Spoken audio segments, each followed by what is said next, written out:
కళ్ళు మనం గోరువెచ్చని వాటర్ క్యారీ చేసుకుంటూ సో డే అంతా మనం గోరువెచ్చని వాటర్ తీసుకోవాలి ఒక 3 to 4 లీటర్ వరకే.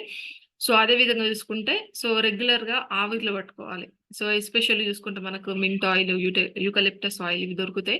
సో వాటిని వాటర్లో వేసి ఆవిరి పట్టుకోవడము, లేదంటే మనకు న్యాచురల్ గా మనకి ఇంట్లో సో పసుపు ఉంటుంది. సో పసుపు కానీ లేదనంటే మనకు తులసి ఆకులు సో వీటిని మరిగించి ఆవిరి పట్టుకోవడం వల్ల కూడా మనకు సో ఈ సైనస్ ఈ గ్లాండ్స్ ఏవైతే ఏమంటారు ఎఫెక్ట్ అయినాయో, ఇన్ఫెక్షన్ గురైనాయో ఆ ఇన్ఫెక్షన్ నుంచి బయటకు రావచ్చు. మనకు తెలుసు పసుపు అనేది anti bacterial, anti inflammatory properties ఉంటాయి పసుపులో. కాబట్టి మనకు ఆ ఏమంటారు బ్యాక్టీరియాని, ఆ ఇన్ఫెక్షన్ ని తగ్గించడానికి మనకు ఈ పసుపు అనేది వండర్ఫుల్ గా సపోర్ట్ అవుతుంది. కాబట్టి సో పసుపు వేసిన వాటర్ ని మనము ఆవిరి పట్టుకోవడం వల్ల కూడా మనము కొంతవరకు ఈ సైనస్ ఎఫెక్ట్ నుంచి బయటకు రావచ్చు.